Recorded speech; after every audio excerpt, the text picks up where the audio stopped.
Dictation 10 second बाद बोली जाएगी।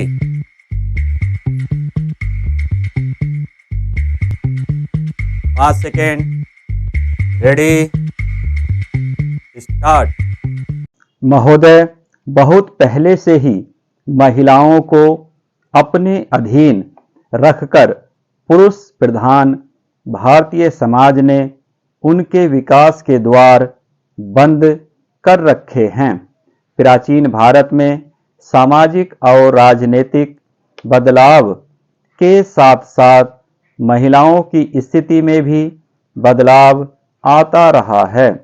कभी तो यह माना गया कि जहाँ नारी की पूजा होती है वहाँ देवता रमते हैं, तो कभी उसे ताड़ना का पात्र बताया गया। इतिहास के एक बड़े कालखंड में उसे चार दीवारी और पर्दे के अंदर रखा गया।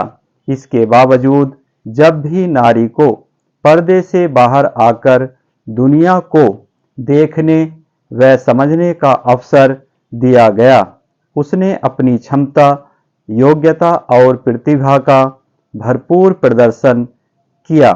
भारत को स्वतंत्र हुए 5 दशक पूरे होने जा रहे हैं। स्वतंत्रता प्राप्त करने के बाद महिलाओं के विकास के लिए संविधान में अनेक प्रावधान किए गए हैं, परंतु मात्र नियम कानून बना देने से किसी व्यक्ति या वर्ग में परिवर्तन नहीं आते। इसके लिए व्यवहार और अमल की भी आवश्यकता है, किंतु भारतीय महिलाओं के लिए इसका प्रयोग नहीं किया गया। यूं तो प्रथम योजना काल से ही महिला विकास के छिटपुट प्रयास आरंभ हो गए थे, परंतु हकीकत में सर्वप्रथम छठी योजना के दस्तावेज में महिलाओं के सामाजिक व आर्थिक विकास का अध्याय जोड़ा गया। इसके बाद से महिला विकास की योजनाएं निरंतर क्रियाशील रहीं, फिर भी भारतीय महिलाओं की स्थिति में अपेक्षित परिवर्तन नहीं लाया जा सका है। जब भारतीय महिलाओं की तुलना दूसरे देशों की महिलाओं से की जाती है तो हमें बड़े दिलचस्प तथ्यों से साक्षात्कार करना पड़ता है और हम तभी जान पाते हैं कि भारतीय महिलाओं की वास्तविक स्थिति क्या है, यानी बेहद चिंताजनक और दुरूह, क्योंकि एक अध्ययन से ज्ञात हुआ कि दुनिया के 130 देशों में भारतीय महिलाएं 99वें स्थान पर हैं। शायद इसका कारण है भारतीय महिलाओं के विकास के मार्ग में अनेक बाधाएं, जैसे शिक्षा के अवसर उपलब्ध न होना। इससे उसका स्वाभिमान, उसकी चिंतन शक्ति और उसकी जिजीविषा का विकास अवरुद्ध हो गया। इसका प्रमाण है स्वतंत्रता के बाद 48 वर्षों तक कभी शिक्षा में महिलाओं को पुरुषों के बराबर न ला पाना, जबकि दूसरे देशों ने महिलाओं को शिक्षित बनाने में अधिक जोर दिया।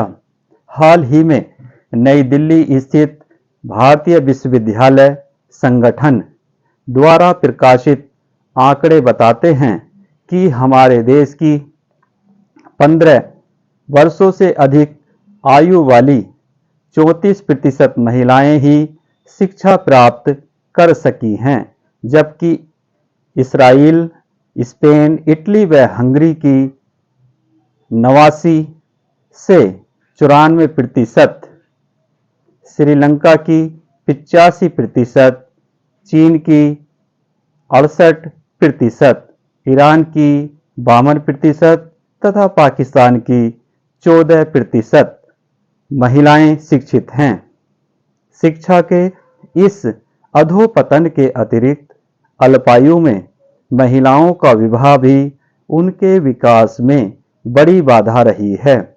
वैसे तो भारत में बाल विवाह बहुत पहले से ही प्रचलित रहा है, परंतु अब कानून द्वारा बाल विवाह पर रोक लगा दी गई है। महोदय, राजस्थान, बिहार, मध्य प्रदेश तथा उत्तर प्रदेश जैसे देशों में 12 से 14 वर्ष की आयु में अबोध बच्चों का विवाह संपन्न होना एक सामान्य सी घटना है। अखातीज के दिन राजस्थान में छोटे छोटे बच्चों के सामूहिक विवाह की परंपरा किसी से छिपी नहीं है। अल्पायु में विवाह के कारण अपरिपक्व अवस्था में ही गर्भधारण व प्रजनन कार्य आरंभ हो जाते हैं।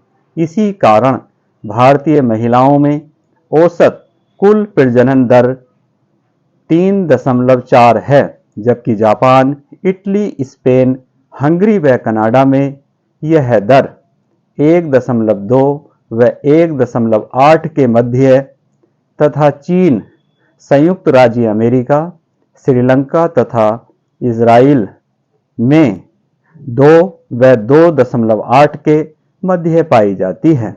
महिलाओं में प्रजनन दर कम करने के लिए परिवार कल्याण कार्यक्रम के जरिए अनेक सरकारी मशीनरी की सक्रियता में कमी जैसी समस्याओं के कारण भारतीय समाज में विशेष तौर पर ग्रामीण क्षेत्रों गर्भ निरोधक आधुनिक उपायों, कंडोम, गोली, नसबंदी आदि का प्रचलन कम हो पाया है।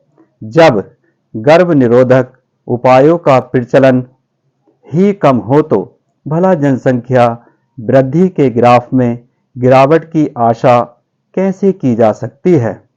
1990-2000 के उपलब्ध आंकड़ों के अनुसार 36% भारतीय महिलाओं में गर्भ निरोधक आधुनिक उपाय प्रचलित हैं, जबकि पाकिस्तान को छोड़कर अमेरिका, कनाडा, हंगरी, जापान, चीन, श्रीलंका तथा ईरान की महिलाओं में अधिक है। एक अनुमान के अनुसार विवाहित भारतीय महिलाओं के प्रजनन काल का 80% समय बच्चों को जन्म देने व उनको स्तनपान कराने में ही व्यतीत हो जाता है। यह गर्भ निरोधक आधुनिक उपायों के कम प्रचलित होने का ही दुष्परिणाम है। अल्पायु में विवाह तथा गर्भधारण महिलाओं के स्वास्थ्य पर बहुत बुरा प्रभाव डालते हैं तथा प्रसव के समय शिक्षित स्वास्थ्य कर्मियों की सेवाएं उपलब्ध न हो पाने के कारण उनकी जान भी जोखिम में रहती है। 2000-2001 के आंकड़ों के अनुसार प्रसव के समय भारत की 33% महिलाओं को ही प्रशिक्षित स्वास्थ्य कर्मियों की सेवाएं मिल पाती हैं, जबकि America, Canada, Hungary, Spain, Israel, Japan, चीन तथा श्रीलंका की 94 से 100% महिलाओं को प्रसव के समय प्रशिक्षित स्वास्थ्य कर्मियों की सेवाएं मिलती हैं। इस क्षेत्र में पाकिस्तान की महिलाएं भी भारतीय महिलाओं की तुलना में बेहतर हैं। ग्रामीण भारत में अप्रशिक्षित दवाइयों द्वारा परंपरागत विधि द्वारा प्रसव कराए जाते हैं। इस प्रक्रिया में अनेक बार जच्चा को मृत्यु का शिकार भी होना पड़ता है। 1999-2000 के आंकड़ों के अनुसार प्रति लाख प्रसव के समय 460 भारतीय महिलाएं मृत्यु का शिकार हो जाती हैं, जबकि पाकिस्तान को छोड़कर अन्य देशों में यह संख्या काफ़ी कम है। यद्यपि भारत में स्वास्थ्य सेवाओं का पर्याप्त प्रसार हो गया है, जिसके परिणामस्वरूप लोगों के सामान्य स्वास्थ्य में सुधार आया है, तथा व्यक्ति के जीवन जीने की प्रत्याशा बढ़ी है, परंतु वर्तमान मृत्यु दर पर भारतीय बालिका के जीवन जीने की प्रत्याशा 57 वर्ष की है। स्टॉप।